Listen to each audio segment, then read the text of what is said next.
الحمد للہ رب العالمین والصلاة والسلام علی سید الانبیاء والمرسلین اما بعد فاعوذ باللہ من الشیطان الرجیم بسم اللہ الرحمن الرحیم۔ خواتین و حضرات السلام علیکم ورحمۃ اللہ وبرکاتہ و مغفرتہ۔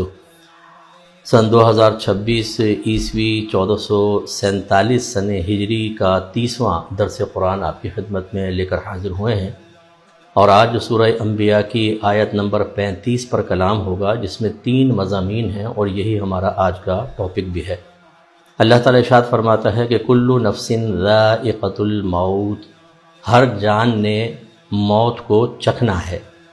وَنَبْلُوكُمْ بِالشَّرِّ وَالْخَيْرِ فِتْنَةً، اور ہم تمہیں آزمائیں گے شر کے ساتھ اور خیر کے ساتھ آزمائش کے طور پر، یعنی بطور آزمائش ہم تمہاری طرف خیر اور شر کو متوجہ کریں گے۔ وَإِلَيْنَا تُرْجَعُونَ، اور ہماری ہی طرف تم لوٹائے جاؤ گے۔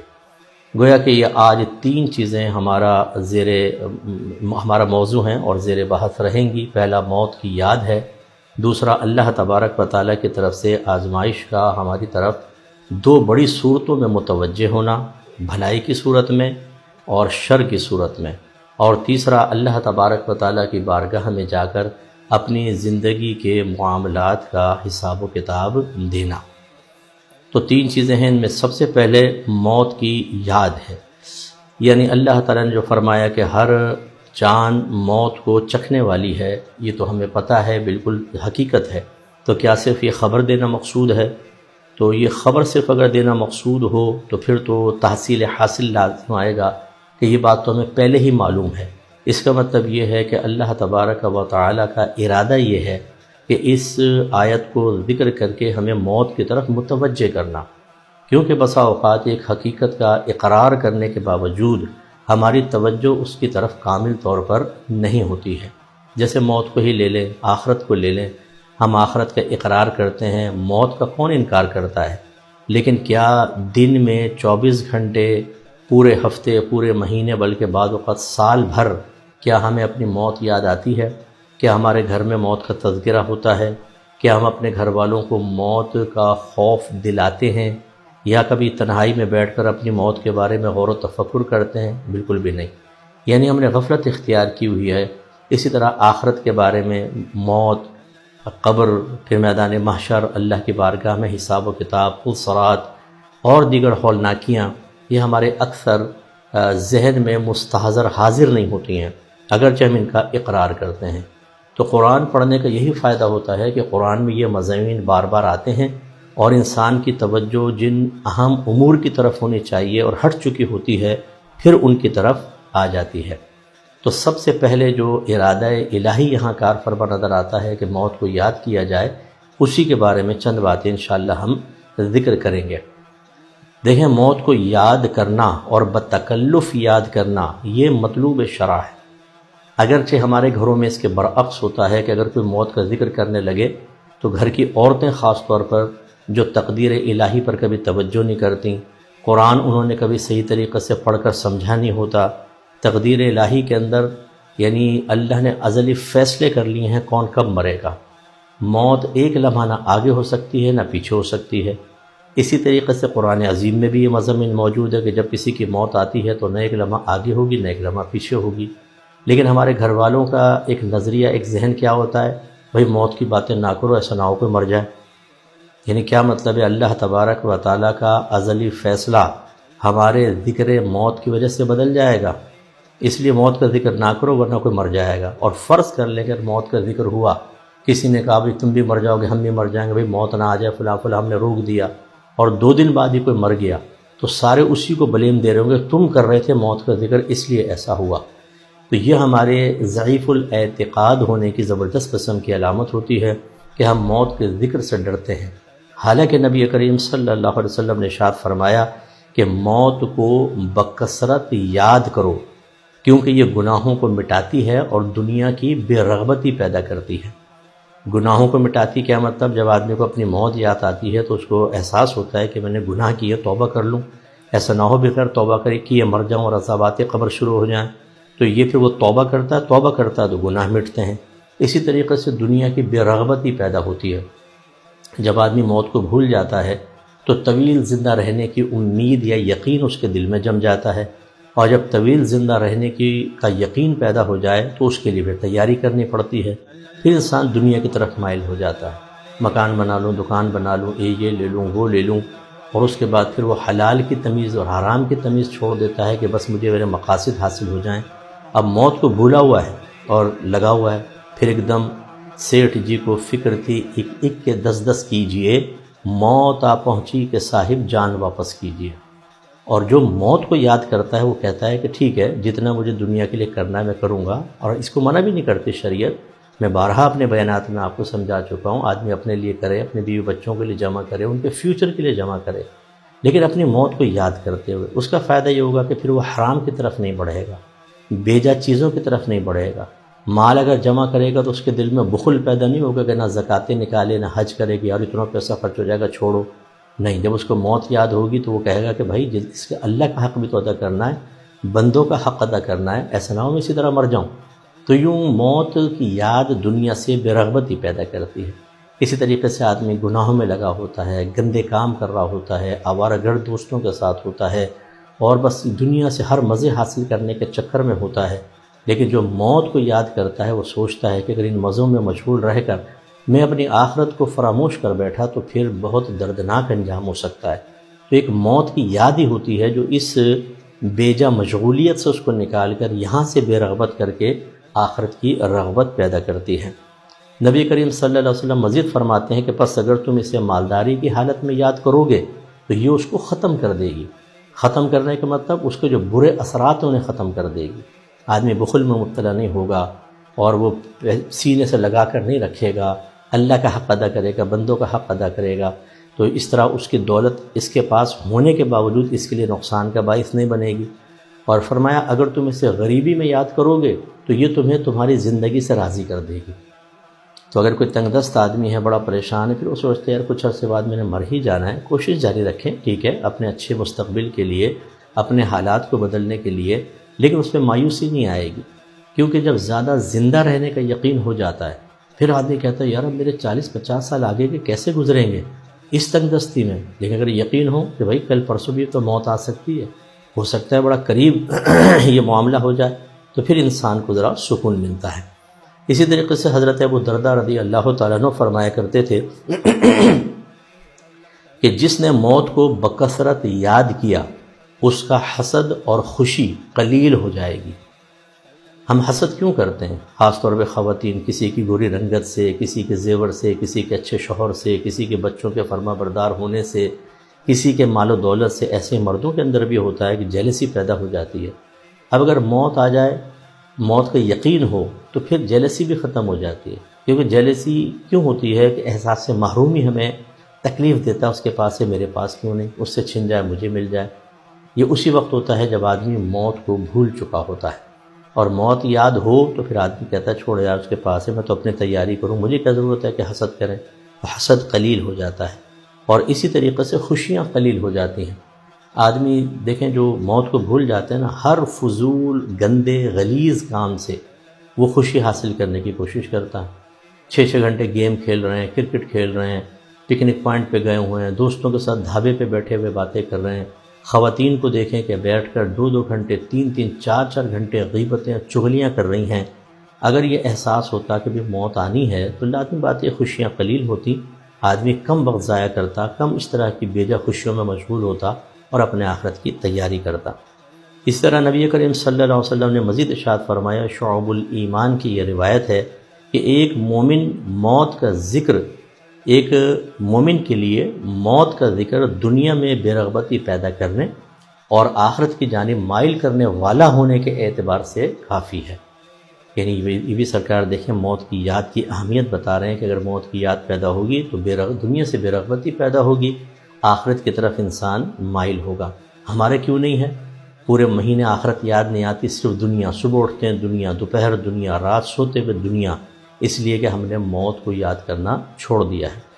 نبی کریم صلی اللہ علیہ وسلم ایک مجلس کے پاس سے گزرے تو ہنسنے کی آوازیں آ رہی تھیں۔ آپ نے فرمایا شوبو مجلسکم بمقدر اللذات، اپنی مجلسوں کو، لذتوں کو توڑ دینے والی چیز کی ملاوٹ بھی کر لیا کرو۔ صحابہ کرام علیہ رضوان نے عرض کیا رسول اللہ لذتوں کو توڑ دینے والی چیز کیا ہے؟ آپ نے فرمایا موت کی یاد۔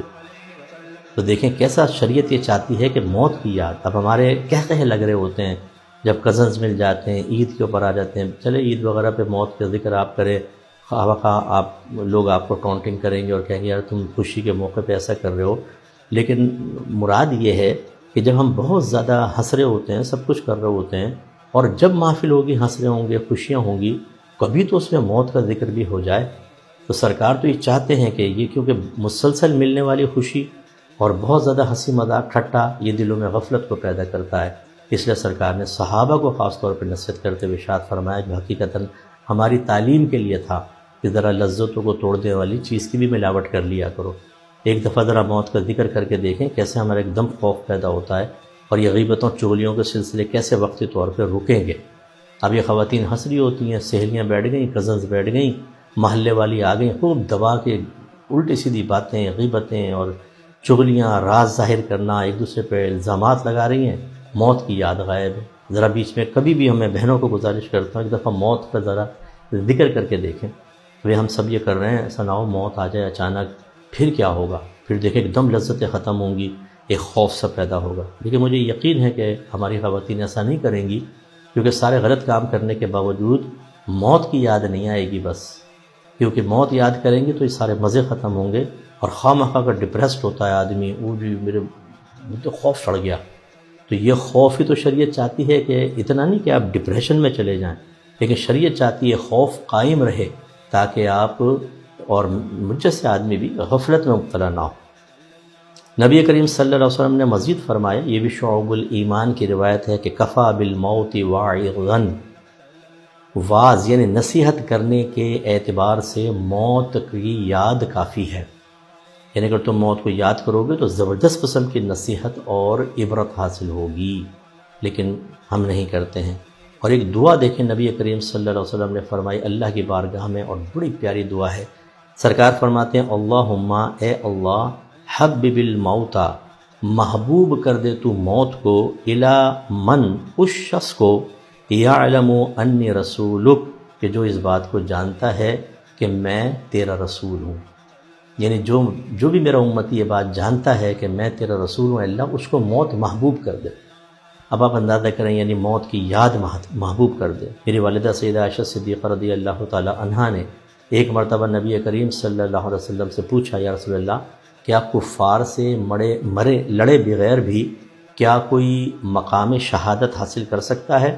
رحمت کونین صلی اللہ علیہ وسلم نے فرمایا کہ عائشہ ہاں، جو دن میں 20 مرتبہ اپنی موت کو یاد کرے۔ 20 مرتبہ کا مطلب کوئی گن کر 20 نہیں ہے، مطلب اکثر اپنی موت کو یاد کرتا رہے تو حکماً شہید ہے، یہ اللہ کے نبی ارشاد فرما رہے ہیں۔ تو اب میں اپنے تمام بہن بھائیوں سے گزارش کرتا ہوں کہ کچھ موت کی یاد کو بھی شامل کریں، انفرادی طور پر، اجتماعی طور پر۔ انفرادی طور پر مطلب اکیلے بیٹھے ہوئے تھوڑا سا موت کو یاد کر لیا کریں تھوڑا تھوڑا۔ اجتماعی طور پہ ایسا کہ کوئی درس ہو رہا ہے اس درس میں ذکر کر دیا، سب مل کر بیٹھے ہوئے ہیں تو جہاں بہت سارے ٹاپک ہوتے ہیں، سیاست ہوتی ہے، لباس ہوتا ہے، فیشن ہوتا ہے، خاندانی لڑائی جھگڑے ہوتے ہیں، کبھی کبھار موت کا ذکر بھی کر لیں، جنت کا، دوزخ کا، عذابات قبر کا، یہ ماحول بھی اپنے گھر میں بنانے کی کوشش کریں تو اس سے بڑا فائدہ ہوتا ہے۔ تو اب میں کچھ طریقے آپ کو عرض کرتا ہوں جس سے موت کی یاد آتی رہے۔ وہ طریقے 6 طریقے آپ کو ذکر کریں گے۔ پہلا یہ کہ کبھی کبھار جب آپ بیٹھے ہوں تو یہ غور کر لیں، اچھا یہ میں ان سے خاص طور پہ گزارش کر رہا ہوں کہ جو مطلب مضبوط ذرا اعصاب کے ہیں، جو ذرا کمزور اعصاب کے ہیں، وہ تھوڑا اپنے حساب سے دیکھ لیں، ایسا نہ ہو کہ آپ ڈپریشن میں چلے جائیں، آپ پہ بہت ہی خوف طاری ہو جائے تو آپ کے مفتی صاحب نے ایسا کیا تھا۔ میں تو اللہ کے نبی کا پیغام آپ کو سنا رہا ہوں، میں تو شریعت جو چاہتی ہے وہ آپ کو بتا رہا ہوں، تو یہ تھوڑا سا احتیاط کے ساتھ آپ کیجئے گا۔ مثلا پہلی چیز یہ ہے کہ اپنی موت کے جو سبب ہے اس پہ غور کریں کہ مجھے کیسے موت آ سکتی ہے۔ مثلا کیا میں جل کر مروں گا، ایکسیڈنٹ ہوگا، کیا میں پانی میں نہاتے ہوئے ڈوب کر مر جاؤں گا، کسی اونچی بلڈنگ سے گر کے مروں گا، یا کوئی مجھے قتل کر دے گا، یا کرنٹ لگ جائے گا، یا کوئی بہت ہی خطرناک بیماری ہوگی اور ایڑیاں رگڑ رگڑ کر سسک کے مروں گا، یا کوئی زہریلی چیز مجھے کاٹ لے گی، یا کوئی زہر دے گا اس سے میں مروں گا، یا کسی چیز کے نیچے دب کر مر جاؤں گا، یا ویسے ہی طباعی موت بستر پہ آرام سے مر جاؤں گا، یا کوئی مجھے گولی مارے گا، کوئی چاقو مارے گا، یا کوئی کیڑا کاٹ لے گا، کوئی جانور کاٹے گا تب میں مروں گا۔ اس طرح اسباب پر غور کریں۔ ہر شخص کسی نہ کسی سبب سے ہی مرتا ہے۔ بہت کم ہی ایسے ہوتے ہیں جو بستر پہ لیٹے جی سوتے سوتے ہی فوت ہو گئے، بہت کم ایسا ہوتا ہے، اکثر یہ ظاہری اسباب ہوتے ہیں۔ تو کبھی کبھار ان ظاہری اسباب پر غور کر لیا کریں، تو اس سے ایک موت کی یاد آتی رہے گی۔ جب تک آپ سوچتے رہیں گے موت کی یاد آئے گی، آپ دیکھیں گے قلبی کیفیت بدلتی ہے اس سے ذرا آدمی کی۔ دوسرا طریقہ ہوتا ہے کہ موت کی سختیوں کو یاد کیا جائے۔ نبی کریم صلی اللہ علیہ وسلم نے ارشاد فرمایا کہ بنی اسرائیل کے بارے میں جو واقعات ہیں وہ ایک دوسرے سے ذکر کیا کرو، کیونکہ ان میں بڑے عجیب و غریب قسم کے معاملات ہوئے ہیں۔ پھر آپ نے ارشاد فرمایا، ایک واقعہ ذکر کیا کہ بنی اسرائیل کا گروہ تھا، وہ ایک قبرستان میں چلا گیا اور انہوں نے آپس میں کہا کہ چلو ہم اللہ تعالیٰ سے دعا کرتے ہیں کہ اللہ تعالیٰ کسی مردے کو ظاہر کر دے جو موت کی سختی کے بارے میں بتائے۔ تو انہوں نے نماز پڑھی، نماز پڑھنے کے بعد وہ دعا کی، انہوں نے کہا اللہ کسی کو ظاہر کر دے۔ رحمت کونین صلی اللہ علیہ وسلم فرماتے ہیں کہ ابھی وہ دعا کر ہی رہے تھے کہ اچانک ایک قبر پھٹی اور اس میں سے مردے کا ایک سر باہر نکلا۔ انہوں نے جب غور سے دیکھا تو اس کے ماتھے پر نماز کا نشان بھی تھا۔ تو اس شخص نے کہا کہ اے لوگو، تم کیا ارادہ رکھتے ہو؟ ضرور بے شک مجھے مرے ہوئے 100 سال ہو گئے ہیں، لیکن میں موت کی گرمی اور حرارت کو ابھی بھی محسوس کر رہا ہوں۔ تم اللہ سے میرے لیے دعا کرو کہ اللہ تعالیٰ مجھے اپنی سابقہ حالت پر لوٹا دے۔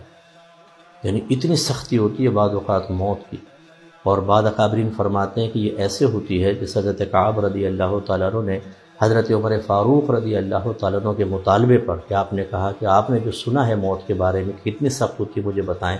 انہوں نے کہا ایسی ہوتی ہے جیسے ایک شاخ ہو جس میں بہت سارے کانٹے نکلے ہوں، اور کوئی طاقتور آدمی کسی کو مارے اور وہ کانٹے اس کی ہر رگ اور ہر جوڑ کے اندر گھس جائیں بری طریقے سے، اور پھر وہ پوری طاقت سے اس کو کھینچے تو پورے جسم کو کتنی تکلیف ہوگی، فرماتے ہیں ایسی۔ تو حضرت عمر فاروق رضی اللہ تعالیٰ عنہ یہ سن کر رونے لگے۔ تو اب ہمیں پتہ نہیں کتنی سخت موت آنے والی ہے اور کس طریقے سے روح نکلے گی، کبھی کبھار اس پر بھی غور کر لیا جائے۔ اور یاد رکھیں جو جتنا بدکار ہوگا، جتنا گناہگار ہوگا، جو زانی ہیں، جو گندی حرکتوں میں ملوث ہیں، چوریاں کر رہے ہیں، غیبتیں، چغلیاں، اللہ تعالیٰ کی کوئی پرواہ نہیں، نمازیں قضا ہو رہی ہیں، اور بعض بہنیں شوہروں سے بدتمیزیاں کر رہی ہیں، اور بعض شوہر اپنی بیویوں کے ساتھ ناانصافی اور ظلم کا سلسلہ روکنے کے لیے تیار نہیں ہیں، تو ہو سکتا ہے کہ یہ سخت موت ان کی طرف متوجہ ہو جائے۔ تیسرا طریقہ یہ ہے کہ کبھی کبھار آپ بیٹھ کر اپنے آپ کو یہ سمجھیں کہ میں مر چکا ہوں، اور مرنے سے لے کر پھر دفنانے تک، حتیٰ کہ منکر نکیر کے سوالات تک تصور سے ایک یعنی تسلسل سے ایک تصور قائم کریں۔ مثلا آنکھیں بند کر لیں، سوچیں میں مر گیا ہوں، گھر والے رو رہے ہیں۔ اگر آپ مرد ہیں اور شادی شدہ ہیں تو بیوی کو روتا محسوس کریں، بچوں کو، ماں باپ رو رہے ہیں۔ اگر آپ زوجہ ہیں تو شوہر بیچارہ افسردہ کھڑا ہے، بچے رو رہے ہیں، بہن بھائی رو رہے ہیں، ماں باپ رو رہے ہیں، محلے والے جمع ہیں۔ یوں بس آنکھیں بند کر کے سوچتے رہیں۔ اب ہمیں اٹھایا گیا، پھر تختہ غسل بھی لٹایا گیا، ستر ڈھک کے کپڑے اتارے گئے، پھر ہمیں کوئی غسل دے رہا ہے، دوسرے ہاتھ لگا رہے ہیں۔ مردے کی آنکھیں بند ہوتی ہیں، یاد رکھیں شعور بیدار ہوتا ہے، اسے سب محسوس ہو رہا ہوتا ہے، رونے کی آوازیں، چیخنے کی آوازیں، بچوں کے سسکنے بلکنے کی آوازیں، تو اس کا دل بیتاب ہوتا ہے، لیکن وہ کچھ کر نہیں سکتا۔ اس کے بعد پھر وہ نہلانے کے بعد جسم خشک کیا گیا، پھر کفن پہنا دیا گیا، ناک میں روئی گھسوڑ دی، اپنے آپ کو تصور میں دیکھیں۔ پھر آج جنازہ رکھ دیا گیا اور لوگوں سے کہا بھی دیکھ لیں، گھر والے دیکھتے ہیں، اب اس کو جنازہ گاہ کی طرف لے کر جائیں گے۔ جب اٹھایا جاتا ہے تو گھر میں شور مچ جاتا ہے، لوگ زیادہ آواز میں عورتیں روتی ہیں، پھر جنازہ گاہ پہ لایا جاتا ہے۔ پہلے ہم نے کھڑے ہو کر جنازہ پڑھا تھا، مردہ نیچے تھا، آج لیٹے ہوئے جب کھڑے ہوئے لوگوں کو دیکھیں گے تو کتنا عجیب و غریب ہوگا۔ پھر اس کے بعد لوگ اپنے کندھوں پہ اٹھائیں گے، کلمہ شہادت کی آوازیں ہوں گی، تیزی کے ساتھ قبرستان کی طرف لے کر جا رہے ہوں گے۔ جہاں کبھی دن میں جاتے ہوئے ڈر لگتا تھا، اب وہاں پر لوگ ہمیں تنہا چھوڑنے والے ہوں گے۔ تو ایسا تصور قائم کریں۔ پھر اس کے بعد قبر کے پاس رکھا گیا، قبر کو چیک کیا گیا، پھر قبر اتارا گیا، چھوٹی سی قبر ہے، چاروں طرف لوگ جھانک کر دیکھ رہے ہوں، دیکھیں تصور میں کہ سب لوگ بھی آخری دیدار کر لو، دیکھ رہے ہیں۔ اس کے بعد پھر سیلیں رکھ دی گئیں، آہستہ آہستہ اندھیرا بڑھنا شروع ہوا، پھر سیلوں کے درمیان جو درزیں تھیں انہیں بھی مٹی سے بند کر دیا گیا، حتیٰ کہ اوپر مٹی ڈال دی۔ اب بالکل اندھیرا چھا گیا اور لوگ سب کے سب چلے گئے، پیار کرنے والے، محبت کرنے والے کوئی پاس نہ رہا۔ نبی کریم صلی اللہ علیہ وسلم فرماتے ہیں کہ ہر شخص کے 3 دوست ہوتے ہیں، ایک دنیا میں رہتا ہے ساتھ، جیسی موت آتی ہے دوستی ختم، دوسرا قبر تک ساتھ ہوتا ہے، پھر دوستی ختم، اور تیسرا قبر میں بھی ساتھ ہوتا ہے، حشر میں ساتھ ہوگا۔ پہلا فرمایا اس کا مال ہے، جیسے ہی آدمی مرتا ہے مال یہیں رہ جاتا ہے۔ دوسرا دوست اس کا دوست احباب ہیں، جو قبر تک تو ساتھ جاتے ہیں لیکن جیسے دفنایا وہ بھی واپس چلے جاتے ہیں۔ اور تیسرا اس کا دوست اچھا یا برا عمل ہوتا ہے، جو قبر میں ساتھ ہوتا ہے۔ اب آپ اور میں غور کر لیں کہ جو پہلے دوست ہیں ان سے کتنی پکی دوستی ہے کہ انہی کے لیے جی رہے ہیں، انہی کے لیے مر رہے ہیں، انہی کے لیے گناہ کر رہے ہیں، انہی کے لیے سب کچھ کر رہے ہیں، اور وہ عنقریب جدا ہو جائیں گے، اور جس نے ساتھ رہنا ہے اس کی پرواہ نہیں ہے۔ اس کے بعد پھر منکر نکیر آئیں گے، پھر سوال جواب ہوں گے، جس میں ان کا تصور قائم کریں کہ بڑے چوڑے چوڑے کندھے والے ہیں، دیگوں کے برابر آنکھیں اور نیلی رنگ کی آنکھیں، کالے کالے بال ہیں زمین تک، اور کالا سیاہ رنگ ہے، اور ہتھوڑے اٹھائے ہوں گے ہاتھ میں، اور آ کے سوال کریں گے مر ربو کا، ما دینوں کا، ما کنت تقول فی حق ھذا الرجل۔ کتنا خوف طاری ہوگا۔ اور اگر اب برے اعمال ہوئے تو قبر جیسے نماز جو نہیں پڑھتا، سرکار نے فرمایا کہ روایت کے مطابق قبر کی دیواریں ملیں گی اور اس کی پسلیاں یوں ٹوٹ کر ایک دوسرے میں پیوست ہو جائیں گی، اور اللہ اگر ناراض ہوا، میں نے عذابات قبر کا آپ کو پچھلے دروس میں آپ نے سنا، تو اس پہ عذاب قبر مسلط ہو جائیں گے۔ تو یوں پورا تصور قائم کریں موت سے لے کر یہاں تک۔ یہ مراقبہ موت ہمارے اندر ایک بہت بنیادی تبدیلی پیدا کرتا ہے، اور انسان بہت سارے گناہوں سے بچ جاتا ہے۔ پھر اس کے بعد چوتھا طریقہ یہ ہے کہ یہ مرد حضرات کے لیے ہے، خواتین تو نہیں کر سکتی، کہ جنازوں میں شرکت کریں، جنازے کو دیکھیں کہ یہ بیچارہ کتنی اب حسرت سے لیٹا ہوا ہے، کچھ نیک عمل کرنا چاہے نہیں کر سکتا۔ بعض لوگ ایسے ہوتے ہیں کہ جن کے منصوبے ہوتے ہیں، اچھا میں یہ کر لوں گا، وہ کر لوں گا، یہ کر لوں گا، وہ گھر سے باہر نکلتے ہیں اور اندازہ بھی نہیں ہوتا کہ میں واپس بھی آ سکتا ہوں کہ نہیں۔ لیکن نبی کریم صلی اللہ علیہ وسلم فرماتے ہیں کہ جب اللہ تبارک و تعالی کسی کی موت کا ارادہ فرما لے، یعنی جو ازلی ارادہ تھا اب وہ پریکٹیکلی طور پہ ہونے والا ہو، تو اللہ تعالیٰ اس شخص کے لیے اس جگہ کام پیدا کر دیتا ہے جہاں اس نے مرنا ہے، اور وہ شخص خود وہاں تک چل کر جاتا ہے اور مر جاتا ہے۔ تو ایسے ہی ہمارے ساتھ بھی ہو سکتا ہے۔ تو اس لیے جنازوں کے بارے میں سوچیں کہ بعض اوقات کتنے لمبے لمبے اس نے منصوبے بنائے ہوں گے، لیکن اچانک موت آ گئی، کس کو دینا ہے، کس کو لینا ہے، کچھ پتہ نہیں۔ ایسی بعض اوقات انسان توبہ کو ٹال رہا ہوتا ہے، کل توبہ کر لوں گا، پرسوں کر لوں گا، ترسوں کر لوں گا، اچانک موت آ گئی۔ ہم گناہوں کو آگے بڑھا رہے ہوتے ہیں، اچھا اب زنا چھوڑ دوں گا، اب شراب نوشی چھوڑ دوں گا، اب یہ گندی حرکتیں چھوڑ دوں گا، لیکن اچانک موت آ جاتی ہے۔ تو اس مردے کو دیکھیں کہ اگر اس کو اچانک موت آئی ہے اور اس نے بہت سارے ارادے کیے ہوئے تھے، لیکن موت اس کے ارادوں کے تکمیل کی راہ میں رکاوٹ بن گئی، تو کتنی حسرت سے لیٹا ہوگا، اور اب یہ بول نہیں سکتا۔ بعض لوگ ایسے ہوتے ہیں کہ جو اپنے آخری ٹائم میں بیوی بچوں سے بات بھی نہیں کر پاتے۔ ایکسیڈنٹ باہر ہو گیا، وہاں سوچ رہے ہیں کوئی قریب ہوتا تو میں بات کرتا، اس سے پہلے انتقال ہو جاتا ہے۔ یہ چیزیں ذرا سوچنی ہوتی ہیں، اس سے دل کے اندر ہلچل پیدا ہوتی ہے۔ پانچواں طریقہ یہ ہوتا ہے کہ اگر آپ کو اپنی جان وغیرہ کا مال و متاع کا خوف نہ ہو تو کبھی دوپہر میں قبرستان جائیں جب بالکل سنسان ہو، کسی سایہ دار درخت کے نیچے بیٹھ کر اور ان قبروں پہ غور کریں، قبر والوں پر غور کریں۔ کتنے حسین چہرے تھے، ان میں بہت سارے ایسے ہوں گے جو شاید شوبز سے بھی تعلق رکھتے ہوں گے، طاقتور، مالدار، منصب والے، زبردست قسم کی سورس رکھنے والے، افرادی قوت رکھنے والے، لیکن آج کتنی بے بسی کے ساتھ پڑے ہیں۔ اگر ان کی قبریں کھود دی جائیں تو کسی کے دانت باہر ہوں گے، کسی کی آنکھیں بہہ کر باہر آ گئی ہوں گی، کسی کو کیڑے مکوڑے کھا گئے ہوں گے، اللہ نہ کرے کسی پر سانپ اور بچھو مسلط ہوں گے، کیا کیا ہوگا۔ تو ہم جو مطلب ہے کہ دنیا کے اندر اتنے مشغول ہو جاتے ہیں کہ توجہ ہی نہیں کرتے، جو اس سے بڑی عبرت حاصل ہوتی ہے کہ ایک وقت آئے گا کہ ہم بھی اس قبر کے اندر ہوں گے۔ کیا فائدہ تکبر کا، کیا فائدہ گناہوں کا، کیا فائدہ نفس و شیطان کو راضی کرنے کا۔ تو جب بیٹھ کے آدمی غور کرتا ہے تو بہت عبرت حاصل ہوتی ہے۔ حضرت عثمان غنی رضی اللہ تعالیٰ عنہ کے بارے میں منقول ہے کہ جب آپ قبروں پہ جاتے تو تو اتنا روتے کہ آپ کی ریش مبارکہ سے آنسو ٹپکنے لگتے تھے، اتنا روتے۔ تو پوچھا جاتا کہ حضرت آپ جہنم کا تذکرہ ہوتا ہے اتنا نہیں روتے، لیکن قبر کا آپ روتے ہیں؟ آپ نے فرمایا کہ نبی کریم صلی اللہ علیہ وسلم نے مجھے ارشاد فرمایا کہ بے شک قبر آخرت کی منازل میں سے پہلی منزل ہے، جو یہاں نجات پا گیا تو اس کے لیے آگے والا معاملہ بہت آسان ہوگا، اور جو یہاں سے نجات نہ پائے تو آگے والا معاملہ بہت ہی سخت ہوگا۔ اس کا مطلب یہ قبر پہلی منزل ہے، اور یہ موت کے فوراً بعد ہوتی ہے، تو اس لیے موت کو اور قبر کو یاد کرنا بہت ضروری ہوا۔ اور چھٹا طریقہ یہ ہے کہ اگر آپ ہمت رکھتے ہوں تو جو ہاسپٹلز کے ایمرجنسی وارڈ میں ہوتے ہیں نا، وہاں کبھی جائیں۔ ایکسیڈنٹ کے کیسز آتے ہیں، جل جاتا ہے کوئی آدمی اور کتنی بے بسی ہوتی ہے، اور ایسے جگہ پر جائیں جہاں زندگی کے آخری اسٹیج پر کوئی مریض ہوں، ریکویسٹ کریں کہ مجھے وہاں ذرا میں تھوڑا دیر جانا چاہتا ہوں۔ آپ دیکھیں گے ان کی آنکھوں میں بے بسی ہوگی، وہ انتہائی حسرت کے ساتھ آپ کو دیکھیں گے۔ وہ صحت مند لوگوں کو، دنیا میں مشغول لوگوں کو دیکھتے ہیں، اب ان کو یقین ہوتا ہے میں مرنے والا ہوں۔ میں نے ایسے لوگ دیکھے جو موت کے قریب تھے، اور انہوں نے جب حسرت کے ساتھ گفتگو کی تو دل کے ٹکڑے ٹکڑے کر دیے، بس یہ سمجھ لیجیے گا اتنی حسرت کچھ امتحان ہے۔ اور ہم یہ سمجھتے ہیں کہ بھئی تو میرے اندر طاقت ہے، میرے اندر صحت ہے، میں گاڑی احتیاط سے چلاتا ہوں، میں پانی میں آگے نہیں جاتا کہ میں ڈوب جاؤں سمندر کے اندر، ہم تو بھی کرنٹ کو ہاتھ ہی نہیں لگاتے، تو کیا موت نہیں آنی ہے؟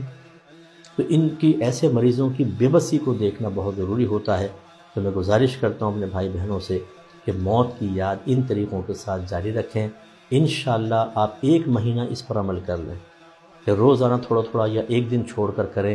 اس کے بعد جب آپ کے اندر کوئی پازیٹیو تبدیلی آئے تو اپنے بھائی کے لیے بس دعا کر دیجیے گا، اللہ تعالی ہم سب کو اس پر عمل پیرا ہونے کی توفیق عطا فرمائے۔ دوسری چیز اللہ نے بیان فرمائی تھی کہ اللہ تعالی خیر اور شر کے ساتھ آزمائے گا۔ خیر کا مطلب کیا ہوتا ہے؟ نعمت، بھلائیاں، آسانیاں۔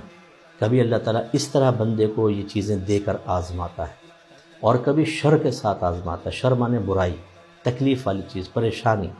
تو لہٰذا دونوں چیزیں انسانوں کی طرف متوجہ ہوتی ہیں۔ کبھی ایک ہی شخص کو کچھ جگہ سے بھلائیاں مل رہی ہوتی ہیں، کچھ جگہ سے شر ہوتا ہے، اللہ آزماتا ہے کہ بھلائی کے اندر یہ شکر ادا کرتا ہے، اس نعمت کو صحیح اس کی قدر کرتا ہے کہ نہیں، اور جب اللہ کی طرف سے مصیبت آتی ہے تو صبر کرتا ہے کہ نہیں۔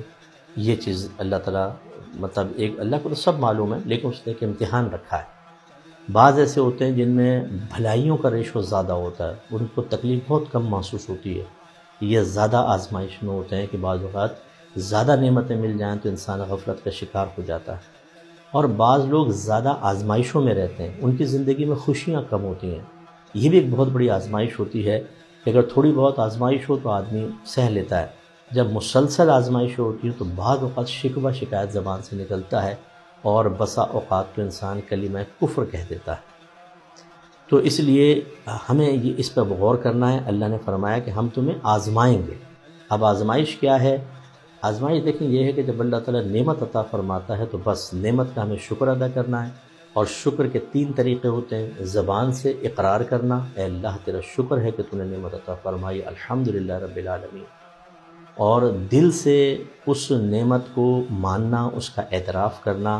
آپ مثلا جیسے بیٹھے ہیں، کبھی آپ شمار کے اللہ تو نے آنکھیں دی ہیں، ہاتھ دیے ہیں، ماں باپ دیے، پیسہ دیا ہے، اچھی جاب ہے، اچھا کاروبار ہے، اگر زوجہ بہت اچھی ہے تو زوجہ بڑی فرما بردار ہے، نیک ہے، بعض بہنوں کے شوہر بہت اچھے ہیں، تو یہ اللہ تو نے مجھے کتنی عظیم نعمت عطا فرمائی ہے۔ اس طرح احساس نعمت، اعتراف نعمت، یہ دل سے نعمت کا شکر کہلاتا ہے۔ اور تیسرا ہوتا ہے اپنے تمام اعضاء کو اور جتنی نعمتیں ہیں ان سب کو اللہ تعالیٰ کی صرف فرما برداری میں خرچ کرنا۔ یاد رکھیں یہ نعمت اور اعضاء کا شکر ہے۔ اس کا مطلب ہے اگر آپ زبان سے شکر ادا نہ کریں، دل سے اعتراف نہ کریں، تو آپ ایک ناشکرے بندے ہیں، اور پھر اگر اللہ کی نعمت کو گناہوں کے اندر لگاتے ہیں تو آپ ناشکرے ہیں، اور آپ اس آزمائش میں گویا کہ فیل ہو گئے۔ اسی طریقے سے جب برائیاں، یہ خرابیاں ہماری طرف آتی ہیں، اس میں آزمائش کا پہلو ہوتا ہے کہ ہم صبر کریں، تحمل کریں۔ کسی اللہ کی طرف سے آنے والی آزمائش کو، مصیبت کو، پریشانی کو دور کرنا منع نہیں ہوتا، لیکن اس پر ناراضگی کا اظہار کرنا، وہ بھی اللہ تعالیٰ پر، اور شکوہ کرنا اور اللہ تعالیٰ کو معاذ اللہ ظالم کہنا، یہ کہنا کہ اللہ میں بھول گیا ہے، یہ اللہ کا کیسا انصاف ہے، یہ پھر سمجھ لیں آپ فیل ہو گئے۔ بے صبری بعض اوقات کفر تک پہنچا دیتی ہے۔ صبر کر کے مقابلہ کرنا۔ تو اب میں تھوڑی سی چند چیزیں آپ کو عرض کرتا ہوں کہ ایک تو خیر اور شر کا تصور شوہر اور بیوی کے اندر ہوتا ہے۔ بعض اوقات بیوی بہت اچھی ہوتی ہے، یہ اللہ کی نعمت ہے، تو قدر کریں، وہی زبان سے اقرار کریں اللہ تیرا شکر ہے بہت اچھی بیوی عطا فرمائی۔ ایسے شوہر بہت اچھا ہے تو بیوی کو کبھی کبھار تنہائی میں اللہ کی بارگاہ میں ہاتھ اٹھا کر دعا کرنی چاہیے کہ اللہ یہ میرا کمال نہیں ہے کہ اچھا ہے، یہ تیرا کمال ہے کہ تو نے اس کو اچھا بنایا، اور اس طرح دل میں اعتراف کرنا، اور پھر اپنے تمام اعضاء سے ایک دوسرے کی قدر کرنا، تو یہ پھر ہوتا ہے۔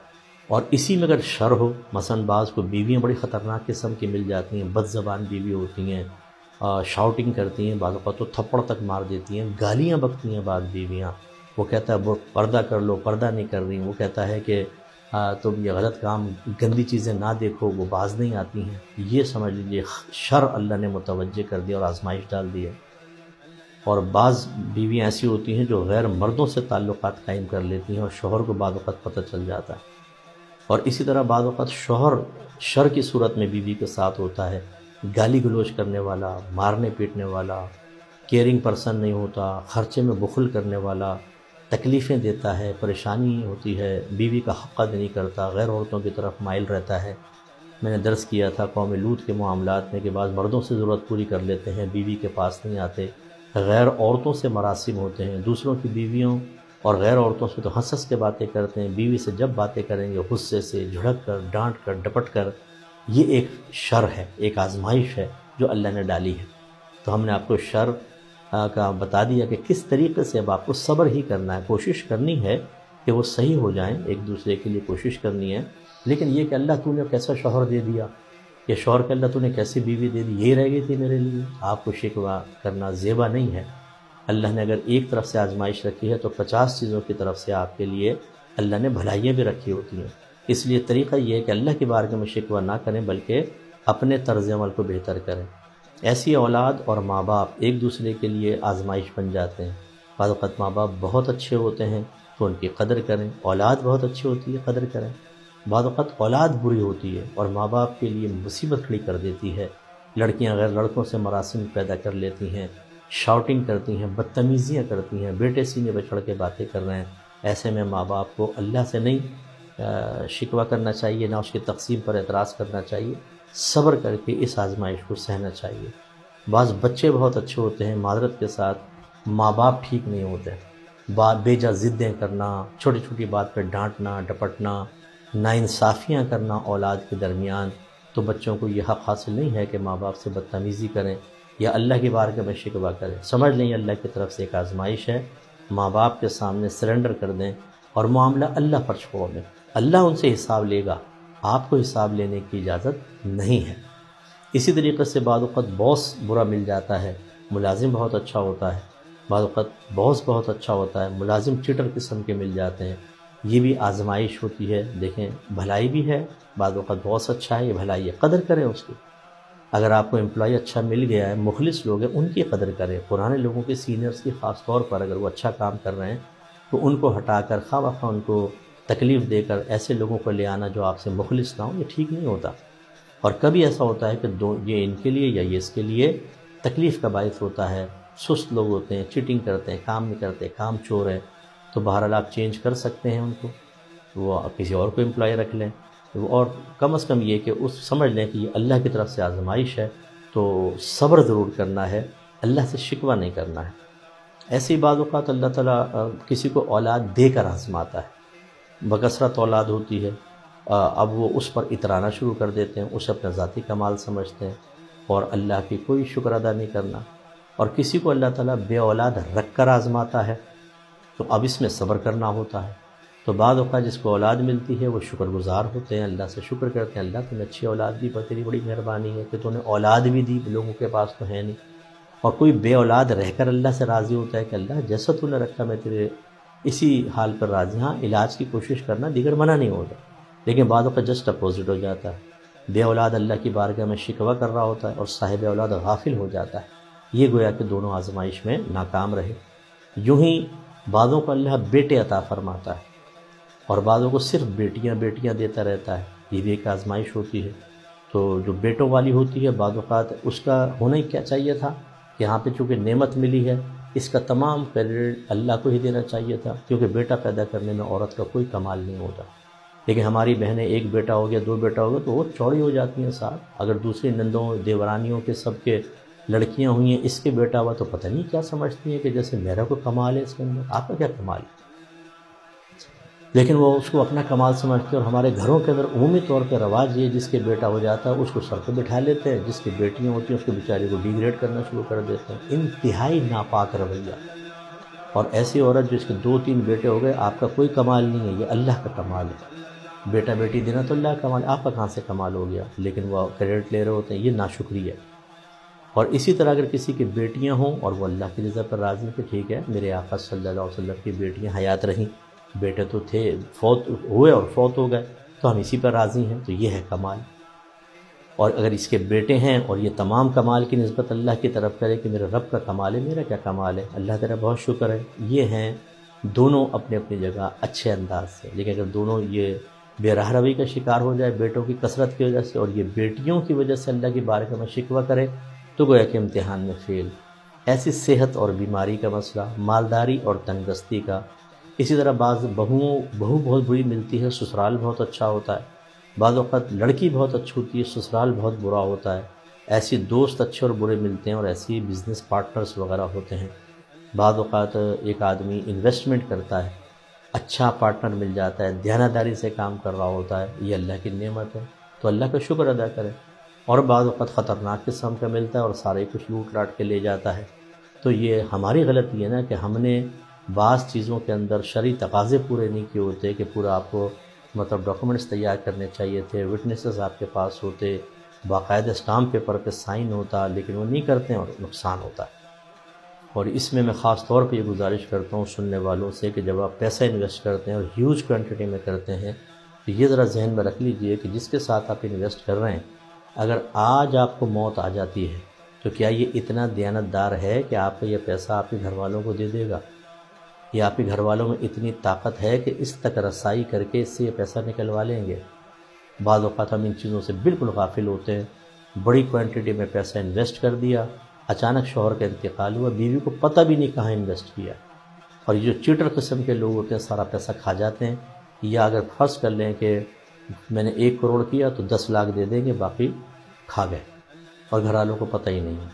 اس طرح ایسی جگہ پہ کبھی انویسٹمنٹ نہیں کرنی چاہیے کہ جہاں پر آپ سمجھتے ہیں کہ سامنے والا پہلے چیٹر ہے، 50 جگہ جھوٹ بولتا ہے، الٹی سیدھی حرکتیں کرتا ہے، آپ کے ساتھ دیانتدار کہاں سے ہو جائے گا؟ لیکن بہرحال اس طرح ہوتا ہے بعض اوقات کے انویسٹمنٹ کے بعد دھوکے ہو جاتے ہیں، تو ہم اپنا قصور نہیں مانتے، ہم اللہ کی بارگاہ میں شکوے کرنا شروع کر دیتے ہیں۔ تو اللہ نے تو اس طرح کی آزمائشیں رکھی ہیں، ہمیں سے پورا اترنا چاہیے۔ آخری جو چیز تھی کہ اللہ نے فرمایا وَإِلَيْنَا تُرْجَعُونَ، اور اسی کی طرف تم لوٹائے جاؤ گے۔ کیوں لوٹائے جائیں گے؟ یہی تو ہے کہ جو ہم نے سب کچھ کیا تھا اب اس کے حساب کتاب کا وقت آئے گا، تو ڈے آف ججمنٹ میں اللہ تعالیٰ سب کو بلائے گا، اور اب جزا اور سزا کا سلسلہ ہوگا۔ تو اس پہ اب آخر میں غور کرنا ہے۔ میں تمام بہن بھائیوں سے گزارش کرتا ہوں جس طرح ہم نے اپنی سابقہ زندگی گزاری ہے، ذرا ایک لمحہ اس پر نگاہ ڈالیں۔ کسی کو مارا پیٹا ہے، کسی کو روحانی تکلیفیں پہنچائی ہیں، کسی کا مال دبائے بیٹھے ہیں، آپ کسی بھی شکل میں رشوتیں لی ہیں، سود لیا ہے، آپ نے امانتیں دبا لی، قرضے دبا لی، لوگوں کے پیمنٹس دبا لی، بہنوں کی وراثتیں نہیں دی ہوئی ہیں، اور اسی طرح جعلی کاغذات کے اوپر آپ نے لوگوں کے بنگلوں اور پلاٹس اور زمینوں پہ قبضے کیے ہوئے ہیں، نوکریوں کا جھانسا دے کر لوگوں کو لوٹ لیا تھا، ڈبل شاہ بن کے لوٹ لیا تھا، اور جھوٹ بول بول کر پیسے نکلوا لیے تھے کسی طریقے سے۔ یاد رکھیں، موت کو یاد کریں، موت ان قریب آنے والی ہے، اور اللہ تبارک و تعالیٰ نے بہت ساری آزمائشیں رکھی۔ اگر ایک گندا کام آپ کے لیے آسان ہو گیا تھا کہ رشوت لینا، سود لینا، لوگوں کو لوٹنا آسان ہو گیا، تو یہ بعض اوقات اللہ تبارک و تعالیٰ بندے کو آزماتا ہے، رکاوٹیں نہیں ڈالتا بلکہ نفس و شیطان کے حوالے کر دیتا ہے۔ اسے ہم سمجھتے ہیں بڑا میں کمال کر رہا ہوں، میں تو 50 کو لوٹ لیا، لیکن اب وَإِلَيْنَا تُرْجَعُونَ بھی تو موجود ہے۔ جب آپ وہاں پہنچیں گے، حدیث میں آپ کو سنا چکا ہوں کہ جن کو آپ نے مالی تکلیفیں پہنچائیں، جسمانی تکلیفیں پہنچائیں، روحانی تکلیفیں پہنچائیں، یہ سب کے سب وہاں کھڑے ہوں گے اور ساری نیکیاں لے جائیں گے، اور حساب کتاب پورا نہیں ہوگا تو ان کی برائیاں نکال کے نام اعمال میں ڈالی جائیں گی، اور یہ شخص جہنم میں۔ اس لیے ہماری وہ بہنیں بھی غور کریں خاص طور پر آپ نے سابق زندگی میں کتنے کا زیور کھایا، کتنوں کی امانتیں دبائیں، کتنوں کی وراثتیں کھا گئی ہیں آپ، اگر خدا نخواستہ کتنوں کو اذیتیں اپنی زبان سے پہنچائی ہیں، کتنوں کے دل پھڑوائے ہیں، کتنوں کو آپس میں لڑوایا ہے، ساس بہو کو، اولاد کو، ان کے ماں باپ کو اولاد سے بدزن کیا ہے، بہن بھائیوں میں لڑائیاں کروائی ہیں۔ ایسی مرد حضرات اپنا کریں۔ کتنوں کا ہم نے مذاق اڑایا ہے، ان کے جسم کا، ان کی گفتگو کا، اور کتنوں کو ہم نے روحانی تکلیفیں دی ہیں، مالی تکلیفیں دی ہیں، جسمانی تکلیفیں دی ہیں۔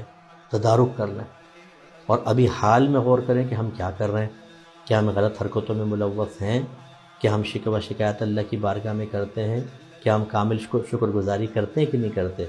تو اب یہ آخری جو آیت کا حصہ وہ ہمیں یہی کہہ رہا ہے کہ پہلے احتساب کر لو، اس سے پہلے کہ اللہ کی بارگاہ میں پہنچو، تو وہاں جا کر سب کچھ دینا ہوگا۔ ہم بعض وقت آخری بس میں پوائنٹرز کرتا ہوں، جو ہمارے ساتھ برا کرتا ہے نا وہ یہاں رکھتے ہیں، جو ہم نے لوگوں کے ساتھ برا کیا ہے وہ بالکل بھول جاتے ہیں۔ یہ سب سے بڑی میجر مسٹیک ہے۔ میرے آقا صلی اللہ علیہ وسلم کا طریق یہ تھا کہ جو آپ کے ساتھ برا کیا آپ اس کو فوراً بھول جاتے تھے، اور میرے آقا نے تو کسی کے ساتھ کچھ برا کیا ہی نہیں تھا۔ لیکن ہمارا معاملہ یہ ہے کہ ہم برائی کرتے ہیں، ہونا یہ چاہیے کہ جس نے ہمارے ساتھ کیا اس کو نظر انداز کر دیں، اور ہم نے جس کے ساتھ کیا اسے یہاں رکھیں یاد، کیونکہ جس نے ہمارے ساتھ برا کیا نا آپ چھوڑ دیں اس کو، اللہ تعالیٰ اس سے حساب لے کر آپ کو دلوا دے گا۔ لیکن جس کے ساتھ آپ نے برائی کی ہے، آپ اگر اس کو بھول گئے تو بس سمجھ لیں پھر آپ کی پکڑ ہونے والی ہے آخرت کے اندر۔ لیکن ہمیں یہ باتیں سمجھ میں نہیں آتی ہیں۔ ابھی بھی جو ایسے ماں باپ جنہوں نے زیادتی کی، اولاد نے زیادتی کی، شوہر نے بیوی کے ساتھ، بیوی نے شوہر کے ساتھ، دوستوں کے ساتھ، بہن بھائیوں کے ساتھ، وہ نہیں مانیں گے میری بات کو۔ وہ ارے بھائی ٹھیک ہے، اپنے دلائل ہوتے ہیں، لیکن میں ایک عالم دین ہوں، میں وارث نبی ہوں۔ شاید میں آپ سے عام لوگوں کی بات کر رہا ہوں، قرآن و حدیث آپ سے زیادہ جانتا ہوں، شاید مزاج شرع مجھے آپ سے زیادہ معلوم ہے۔ ہو سکتا ہے آپ مجھ سے زیادہ جانتے ہوں، لیکن معرفت الہی ہو سکتا ہے مجھے آپ سے زیادہ ہو، کیونکہ ہمارا رات دن یہ کام ہے۔ آخرت کی نازکی جتنی ہمیں اس کا احساس ہے شاید آپ کو اتنا نہ ہو، اس لیے اپنے بھائی کی بات مانیں اور اپنی آخرت کی فکر کریں، اور اب ایک کریں فیوچر پلاننگ۔ اب مجھے کیا کرنا ہے، بس یہ سوچئے، وَإِلَيْنَا تُرْجَعُونَ کو ذہن میں رکھ کر اب آپ کو آئندہ اپنی موت کو یاد رکھنا ہے، جو غلط کام ہیں انہیں اپنی زندگی سے نکالنا ہے، اللہ تعالیٰ کی اطاعت و فرما برداری کی طرف آنا ہے، اور اچھی سوچوں کے تسلسل کو قائم رکھنا ہے۔ یہ آج ہمارا آخری درس سے پھر ختم ہو جائے گا، پھر اگلے سال ہی آپ سے ملاقات ہوگی، یعنی اس درس میں۔ ویسے تو انشاءاللہ میرا احکام شرعی دیگر پروگرام چلتے رہتے ہیں، تو اب آپ کو اپنے اندر ایک چینج لانا ہے، پازیٹیو چینج۔ تو سب سے پہلی چیز کہ موت کو یاد کریں، جو ہم نے زیادتی کی ہیں ان سے معافیاں مانگیں، جس کا مال ہے اس کو واپس کریں، جس کو روحانی تکلیفیں پہنچائی ہیں جیسے میں نے ابھی عرض کیا، اس کو چھوڑ دو، اس نے کیا کیا، آپ نے کیا کیا اس کو بس کر کے اپنا تدارک کریں، اپنے آپ کو کلیئر کریں۔ نمازوں کی پابندی رکھیں، کیونکہ رمضان کے بعد شیطان حاوی ہوگا۔ غیبتوں چغلیوں سے بچیں، لیگ پولنگ سے بچیں، بالکل یہ گندے کام سارے چھوڑ دیں۔ جتنی اللہ نے نعمتیں دی ہیں آنکھیں بند کر کے ان کو ذہن میں لائیں، اگر چاہیں تو ایک ڈائری کے اوپر لسٹ بنا لیں، ایسے جیسے یاد آتا جائے، اور ہر ایک کا شکر ادا کریں، اللہ تعالیٰ شکر ہے تو نے مجھے اچھا شوہر دیا، اولاد دی، مال و دولت دیا، ہاتھ دیے، پیر دیے، نظام ہضم بہت آرام سے دے دیا، صحت دی ہے۔ یاد کریں، یوں اب ایک پازیٹیو چینج آنا چاہیے، اور اچھی سوچوں کے تسلسل کے لیے بس آخری میں گزارش ہے کہ ہماری الفرقان اسکالرز اکیڈمی کے ساتھ وابستگی اختیار کریں، عالم بنیں، مفتی بنیں، شارٹ کورسز کریں، خود بھی کریں، فیملی کو کروائیں۔ ہم آپ کو میل فیمیل ٹیچر دے سکتے ہیں، اردو انگلش میں پڑھنا ہے ہم آپ کو دے دیں گے، آن لائن پڑھنا ہے، ابھی درس نظامی اسکالر کورس شروع نہیں ہوا، انشاءاللہ میں نے آپ کو بتایا تھا میں خود شروع کرنے والا ہوں قریب، پھر اس کا اعلان ہو جائے گا، آپ نے کیجیے گا۔ لیکن شارٹ کورسز آن لائن بھی ہوتے ہیں، فزیکلی طور پر یعنی کلاسز ہوتی ہیں، اس میں آپ شرکت کریں۔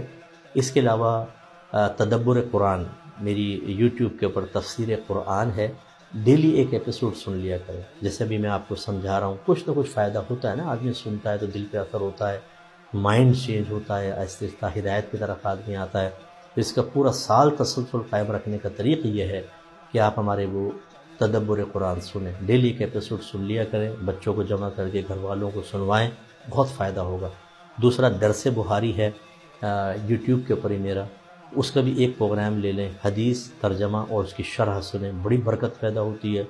تیسرا احکام شرع، احکام شریعت میرا پروگرام آتا ہے، اس میں یہ شرعی مسائل میں تقریباً جدید قدیم سب اس میں شامل کرتا ہوں، وہ ضرور آپ سنا کریں۔ ہر فرائیڈے اور سیٹرڈے کو لائیو آتا ہے، لیکن لائیو چھوڑ دیں، آپ یوٹیوب پہ چلے جائیں، احکام شریعت لکھیں گے آ جائیں گے۔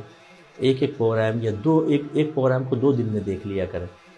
اسی طریقے سے میری یہ کتاب قرب الہی ضرور لیجیے، بہت ہی پیاری کتاب ہے، آپ اس کو پڑھیں گے اس لیے نہیں کہ میں نے لکھی ہے، بلکہ اس لیے کہ اس میں قرآن و حدیث کا نچوڑ ہے۔ جو اصل تصوف اگر آپ دیکھنے ہیں تو یہ آپ دیکھیں۔ باقی تصوف کی کتابوں میں جو کہتے ہیں نا یہ صوفیہ نے یوں کر دیا جو ٹونٹنگ کر رہے ہوتے ہیں، اس کی بڑی وجہ یہ ہوتی ہے کہ اس میں اکثر ان کتابوں کے اندر جن لوگوں نے اس کو جمع کیا، میں اکابرین کی بات کر رہا ہوں، جو ان کے چاہنے والے تھے انہوں نے جمع کیا، تو انہوں نے قرآن و حدیث کو کم اور بزرگوں کے احوال کو زیادہ کر کے ایسی کتابیں مرتب کر دی کہ جب آپ پڑھتے ہیں تو قرآن و حدیث اس میں بظاہر نظر نہیں آتا، تو کہنے والوں کو موقع مل جاتا ہے۔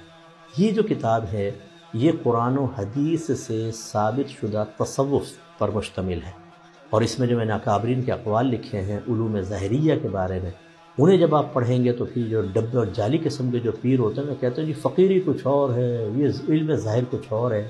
فقیروں کے اقوال آپ دیکھیں، بہترین کتاب ہے۔ کیوں ہم دنیا میں آئے، کس طرح اس مقصد کو پورا کرنا ہے اور آخرت کی منزل کیسے پانی ہے، یہ پہلی کتاب ہے۔ ابھی یہ فنا فی المرشد تک لکھی ہے میں نے، پھر اس کی ایک اور جلد آئے گی انشاءاللہ، وہ فنا فی الرسول تک ہے، پھر ایک اور آئے گی اور وہ فنا فی اللہ تک۔ یہ 3 درجے ہوتے ہیں، اس پہ تینوں پہ میرے لکھنے کا ارادہ ہے، ایک تو آ گئی، باقی 2 بھی آ جائیں گے انشاءاللہ۔ اسی طرح طہارت کے مسائل و احکام، یہ کتاب آپ ضرور لیجیے۔ تو ہماری الفرقان اسکالرز اکیڈمی سے آپ وابستگی اختیار کریں۔ مجھے آپ سے اور کوئی لالچ نہیں ہے، واللہ میں جو مجھے جانتے ہیں پرسنلی، میرے بڑے جان پہچان والے لوگ ہیں، لیکن شاید ہی کسی سے میں نے اپنے کوئی ذاتی نفع حاصل کرنے کی کوشش کی ہو۔ میری کوشش یہ ہوتی ہے کہ جو میرے قریب آئے میں اس کو اللہ کے قریب کروں، آخرت کے قریب کروں، اس کو جنت کے قریب کروں۔ دنیا میں رہیں لیکن دنیا سے بے رغبت بھی رہیں، دنیا جمع کریں لیکن اتنا کہ آخرت کا نقصان نہ ہو، یہ ہماری خواہش ہے، اس کی قدر کیجیے۔ ہمارے الفرقان اسکالرز اکیڈمی سے مالی تعاون جاری رکھیے گا۔ آپ کے جب آپ انتظامات اس طرح کرتے ہیں تو ہمیں دین کے کام میں بڑی آسانی ملتی ہے، دل سے دعائیں نکلتی ہیں۔ بہرحال جہاں پر بھی اگر آپ کسی اور کو فوقیت دیتے ہیں، میں بالکل ہی نہیں کہوں گا کہ وہاں نہ دیں یا نہ دیں، ہم ہی دے دیں، جہاں دینا چاہیں آپ کی مرضی ہے۔ ہمارے دل سے بہرحال دعائیں نکلتی ہیں اور دین کا کام ہے، آپ نہیں تو کوئی اور صحیح، کوئی نہیں تو کوئی اور صحیح، اللہ تعالیٰ ہی کام کرواتا ہے۔ اور جو بڑی ہماری اکیڈمی بن رہی ہے الفرقان اکیڈمی کی بڑی شاخ، اس کے بعد انشاءاللہ جب وہ بن جائے گی، اور مجھے یقین ہے انشاءاللہ کہ اگلے رمضان وہ سٹارٹ ہو جائے گی، پھر آپ دیکھیں کہ کچھ کام کی نوعیت آپ کو حیرت انگیز طور پر چینج نظر آئے گی۔ ترجمہ قرآن کا تعارف میں پیش کر چکا ہوں، یہ بھی انشاءاللہ ہو سکے گا، میں کوشش کر رہا ہوں جتنی تیزی کے ساتھ کمپلیٹ کر لوں، یہ بھی عنقریب آنے والا ہے اور ایک اچھی تبدیلی آئے گی۔ اللہ تعالیٰ سے دعا ہے کہ رب کریم مجھے اور آپ کو اپنی موت کو یاد رکھنے، خیر اور شر ہماری طرف متوجہ ہو تو جو اس کے تقاضے ہیں اس کے مطابق آزمائش پر پورا اترنے اور اللہ کی بارگاہ میں کھڑے ہو کر حساب و کتاب دینے کا خوف دل میں صحیح خوف پیدا کرنے کی توفیق عطا فرمائے، آمین۔ وآخر دعوانا ان الحمد للہ رب العالمین۔ مختصر دعا کر لیں۔ بسم اللہ الرحمن الرحیم، الحمد للہ رب العالمین والصلاة والسلام علی سید الانبیاء والمرسلین، یا ارحم الراحمین یا ارحم الراحمین یا ارحم الراحمین، مالک مولا تیرا لاکھ لاکھ شکر ہے کہ تو نے رمضان کی تقریباً تمام راتوں میں ہمیں درس قرآن کرنے، درس قرآن سننے کی توفیق عطا فرمائی۔ اے اللہ تیرا لاکھ لاکھ شکر ہے کہ تو نے یہ بابرکت رمضان عطا فرمایا، اس کی مبارک ساعتوں سے برکات حاصل کرنے کی توفیق عطا فرمائی۔ اللہ ہماری تمام کوششیں اپنی بارگاہ میں قبول و منظور فرما لے۔ اے اللہ ان مبارک ساعتوں کے ملنے کے باوجود اگر ہم سے کوئی صغیرہ کبیرہ ظاہری بات نہیں، گناہ کوتاہی ہوئی ہو تو اللہ تعالی ہماری بشریت کے نقص کے پیش نظر ہمیں معاف فرما دے، اپنے حبیب کے صدقے اللہ تعالی ہماری بخشش و مغفرت فرما دے۔ اے اللہ ہمارے جتنے مرحومین ہم سے پہلے دنیا سے پردہ فرما چکے ان سب کی بخشش و مغفرت فرما، ان سب کے درجات کو بلند فرما دے، ان کے نیک اعمال اپنی بارگاہ میں قبول و منظور فرما لے، ان کے تمام صغیرہ کبیرہ ظاہری باطنی گناہوں کو معاف فرما دے، ان کی قبور کو جنت کے باغوں میں سے ایک باغ بنا دے، ان کی قبروں کو تا حد نگاہ وسیع فرما دے، قبر کے عذاب، وحشت، تنگی، کیڑے مکوڑوں سے محفوظ فرما۔ اے اللہ ہمارے حق میں بھی یہ تمام دعائیں قبول فرما لے۔ اے اللہ جتنے میرے بہن بھائی مجھے سن رہے ہیں دعا میں شریک ہے، اللہ تعالیٰ ان سب کی حتمی مغفرت فرما دے۔ آئندہ پوری زندگی ہر قسم کے صغیرہ کبیرہ ظاہری باطنی گناہ سے بچنے اور نیک اعمال کثرت و استقامت سے کرنے کی توفیق اور مرحمت فرما۔ اے اللہ تعالیٰ، جتنے ہم نے لوگوں کے حقوق میں کوتاہی کی، مال ہے تو فوراً واپس کرنے کی توفیق دے دے، جسمانی تکلیفیں پہنچائی ہیں، روحانی تکلیفیں تو ہاتھ جوڑ کر معافی مانگنے کی توفیق عطا فرما۔ اے پاک پروردگار، اپنے حبیب کریم صلی اللہ علیہ وسلم کے صدقے میں ہمیں علم دین سیکھنے، اپنے گھر والوں کو سکھانے، خود عمل کرنے اور پیار و محبت سے نرمی سختی سے انہیں عمل کروانے کی توفیق عطا فرما۔ ہمیں 5 وقت نماز پابندی سے ادا کرنے کی توفیق عطا فرما۔ اے اللہ، ہمیں رزق حلال وافر مقدار میں عطا فرما دے، حرام و شبہ کے لقمے سے محفوظ فرما دے۔ اے پاک پروردگار، ہم سب کے علم، عمر میں، روحانی قوتوں میں، درجات میں، رزق حلال میں، کاروبار میں، صحت میں، عمل میں بے حد برکت عطا فرما۔ اے اللہ، ہماری جتنی بہنوں نے ہاتھ اٹھائے ہوئے ہیں جو کسی بھی لحاظ سے پریشان ہیں، کوئی اپنے ساس کی وجہ سے، کوئی بہو کی وجہ سے، کوئی اور سسرالیوں کی وجہ سے، کوئی شوہر کی وجہ سے پریشان ہے، کوئی اولاد کی وجہ سے پریشان ہے، اللہ ہماری بہنوں کو ذہنی سکون عطا فرما۔ اے پاک پروردگار، غیب سے ان کے مسائل کو حل فرما دے۔ اور اگر ہماری کوئی ایسی بہن ہاتھ اٹھا کر دعا مانگ رہی ہے جو دوسروں کے لیے باعث تکلیف بنتی ہے، اے اللہ ہماری بہن کو ہدایت عطا فرما، اسے ہمت دے کہ وہ دوسروں کے لیے خوشی کا باعث بنے، تکلیف کا باعث نہ ہو۔ اے مالک و مولا، ایسے ہی جن کی بیویاں سرکش ہو چکی ہیں میرے مالک، وہ شوہر ڈپریشن کا شکار ہیں، پریشان ہیں، اے اللہ تعالیٰ انہیں ذہنی سکون عطا فرما۔ میرے جو بھی بھائی کسی بھی لحاظ سے پریشان ہیں، اللہ سب کو ذہنی سکون دے، کہ غیب سے ان کے مسائل کے حل کے لیے امداد عطا فرما۔ اے اللہ، تو ہماری حاجات جانتا ہے، پریشانیاں جانتا ہے، تو قادر مطلق ہے مالک مولا، سب کا نام لے کے فرداً فرداً دعا کرنا مشکل ہے۔ اللہ تعالیٰ، تیرے سے ہم بڑی التجا کرتے ہیں، جتنے میرے بھائی بہن اس وقت دعا میں شریک ہیں، ان کی تمام جائز دعائیں اپنی بارگاہ میں قبول و منظور فرما لے، ہر جائز تمنا پوری فرما دے، ہر جائز مقصد میں عافیت کے ساتھ کامیابی عطا فرما۔ اے اللہ، جتنے نوجوان ہمارے ساتھ دعا میں شریک ہیں، ان سب کو نفس و شیطان پر کامل غلبہ عطا فرما، ان کی جوانی اپنی اطاعت میں گزروا دے۔ کوئی اگر ایسا نوجوان ہے جو کسی گندی بری عادت میں مبتلا ہے تو اللہ تعالیٰ آج کے درس کی برکت سے، رمضان کی مبارک ساعتوں کی برکت سے اسے ہمیشہ ہمیشہ کے لیے اس گندی عادت سے نجات عطا فرما دے۔ جتنے ہمارے ساتھ بزرگ ہاتھ اٹھا کر دعا میں شریک ہیں، اللہ تعالیٰ انہیں درازی عمر بالخیر عطا فرما، انہیں قابل رشک صحت والی زندگی دے، ان کو ان کے خاندان پر تادیر قائم و دائم فرما، گھر والوں کو ان کی خدمت اور ادب کر کے جنت کا راستہ آسان کرنے کی توفیق عطا فرما۔ اے مالک و مولا، انہیں کبھی کسی کا محتاج نہ کرنا، چلتے ہاتھ پیر دنیا سے رخصت ہونے کی توفیق عطا فرمانا۔ اے اللہ، ہم سب کو حج بیت اللہ کی سعادتیں نصیب فرما، اور رمضان میں عمرے کرنے کی توفیق عطا فرما، روضہ انور کی باادب حاضریاں نصیب فرما دے۔ اے اللہ، جو لوگ علم دین سیکھ رہے ہیں، عالم بن رہے ہیں، مفتی بن رہے ہیں، عالمات بن رہی ہیں، مفتیات بن رہی ہیں، اللہ تعالیٰ ان سب کے ذہنوں کو وسیع کر دے، ان کے حافظوں کو قوی تر کر دے، ان کے لیے فہم و تفہیم کو بے حد آسان کر دے، استقامت عطا فرما، انہیں بہت بڑا عالم اور مفتی بن کر تا حیات دین اسلام کی اخلاص سے خدمت کرنے کی توفیق عطا فرما۔ اے مالک مولا، جس طرح ہم یہاں دعا میں شریک ہوئے، جنت الفردوس میں اپنے حبیب کریم صلی اللہ علیہ وسلم کی خصوصی مجالس میں اسی طرح جمع ہونے کی توفیق عطا فرمانا۔ صلی اللہ تعالی علی خیر خلقہ ونور عرشہ سیدنا و مولانا محمد وعلی آلہ وصحبہ اجمعین برحمتک یا ارحم الراحمین۔